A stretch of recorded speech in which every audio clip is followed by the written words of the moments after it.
Radio, and it's time for the health and wellness segment. Yes, and today we're looking at the four pillars of a healthy mind in the workplace. A healthy mind in the workplace. Are you healthy?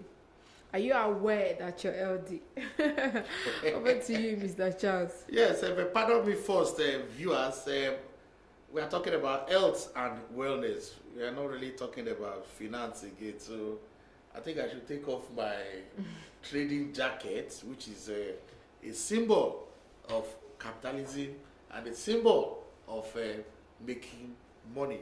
Now I have transformed to a health practitioner, at least somebody who cares for the health and wellness of colleagues and in the workplace. I've been passionate about it. And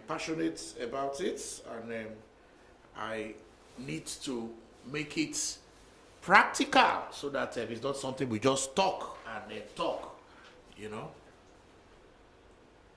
We just talk and talk. Okay, so that is Mr. Charles now, the practitioner in the workplace in terms of Wellness. an advocate of wellness in the workplace, because if the workers are not healthy, then of course they will not give their best. Yes, I think the last time we spoke, we talked about knowing your numbers, and I hope we'll continue to see our physician or a medical practitioner that will guide us. So, but for today, we are talking about four pillars of healthy mind in the workplace. The awareness has to be there. Both the employees and the employer have to be aware that the person working for you is not just that worker with that physical body. Like I've said, there are three dimensions of man.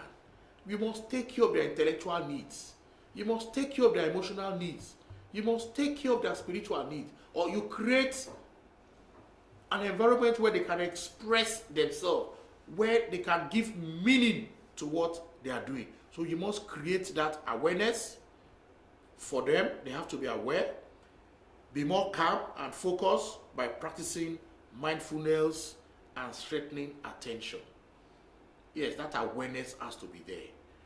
Because if you take care of other aspects, or really some workers are not even interested in their own wellness. They just carry on as long as they've not had any sickness that will just, keep them at one place or tie them down. They don't care. They just move on like that. But you don't need to fall sick before you do checkup. So that awareness has to be there. Then, of course, connection. Learn simple skill to build healthy relationship and foster caring interactions with others. Have you seen some colleagues? The way they interact with their co-workers, you go and ask them for something. I need this file, that file, this. I need you to do this report for me. Okay, which report? What time? There is no connection at all. But in the workplace, it's a system. And that's why management told us what we call system theory. Your body is also a system. There are various tissues that make up cells. No, various cells that make up tissues. Tissues maybe make up organs or whatever. Then the various organs make up the organism. They all work together. If your heart is not functioning very well, of course, it's going to affect the whole of your body. So you just see some workers, there is no connection between them and their colleagues. And I begin to wonder, how can you now build a team? When there is a disconnect. Exactly. How can you build a team? Because you don't think, they say, well, the individual will win the match, but it is the team that wins the trophy. You alone, you cannot do it. So you need to have that connection in the workplace for you to be healthy. Or imagine coming to a workplace and you don't talk to anybody. You're just there to do your work and go away. It's not possible. And when there is a need for connection, let me have that file. Take. when will our report be ready? 2 a.m. 2 p.m. Okay, when are we going for that client presentation? 1 p.m. Monosyllable answer. You see that and in that kind of situation, nobody can function very well. Then insights. Increase the skill of self-inquiry to see how our thought, emotion, and belief shape our experience. So like I said, workers cannot just go to the factory, just begin to produce and and just come out. We need to have a kind of insight to what we are doing.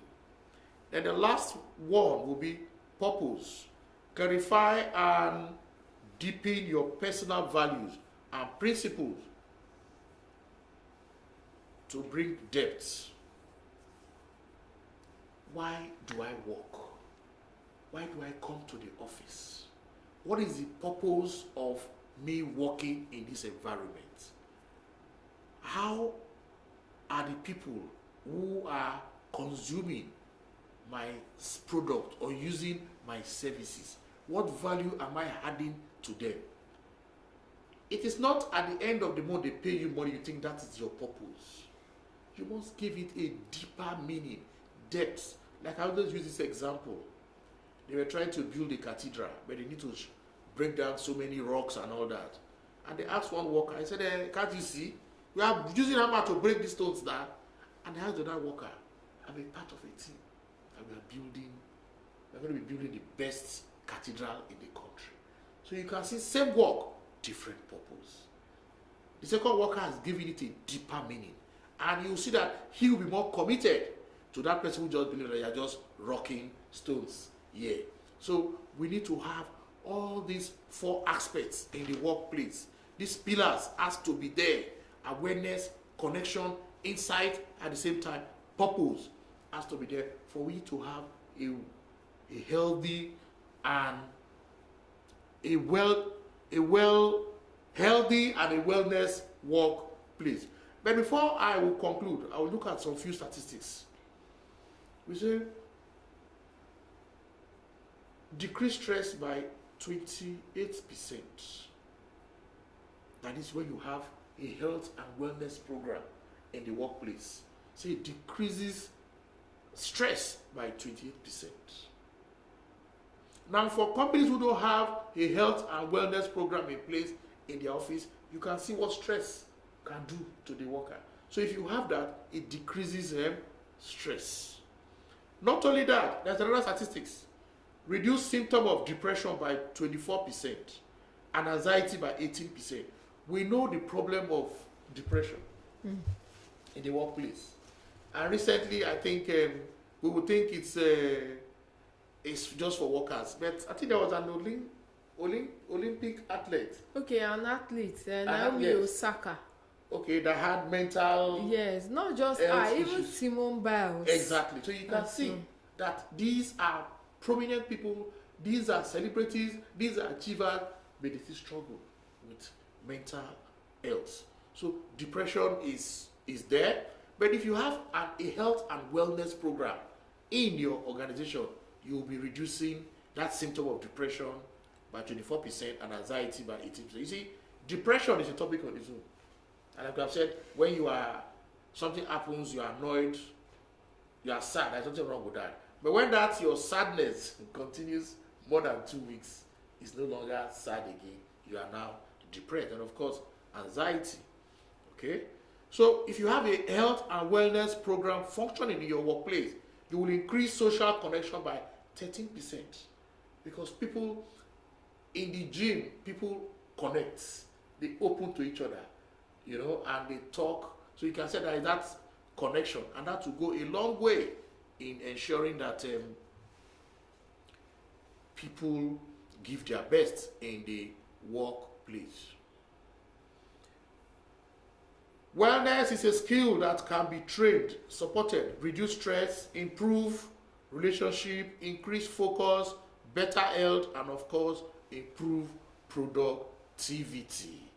For me to round up, I will just give you a quote. Embrace and love your body.